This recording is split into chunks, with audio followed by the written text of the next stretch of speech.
EFL transfer watcher Weeks Football Finds. It's always quiet on the weekends, but there is some business to talk about. Will Boyle has signed for Shrewsbury Town from Wrexham. This looks like a very good signing. Gillingham were obviously in for him as well.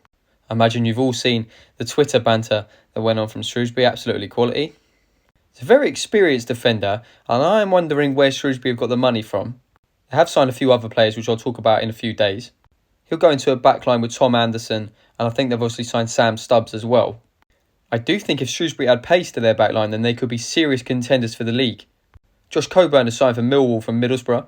He did spend the back end of last season on loan at Millwall, scoring 5 goals in 20 games. So it does make a lot of sense as to why they signed him. I think Millwall have been very safe in the transfer window so far. But they do have a very strong squad, and if they add a few more players to it, then I think they could be serious playoff contenders. Dara Costello has signed for Wigan Athletic from Burnley. Look, it's pretty obvious what Wigan's problem was last season. They did not score enough goals. They've now signed Christian Sadie from Portsmouth, Paul Mullin from Wrexham, and now Dara Costello from Burnley. Dara hasn't played many games for Burnley. He was on loan at Accrington and Northampton last season. And he's done really well. I think Wigan have done some good business so far. Brad Young has signed for Bristol Rovers from Leicester.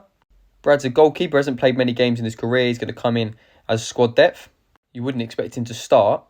Amadou Mbengi has signed for QPR from Reading. This is a really impressive signing. He's part of a Reading side that was very impressive last couple of seasons, despite everything that was going on behind the scenes. He will go and partner Jimmy Dunn as a centre-half pairing, and I think this is really good business for QPR.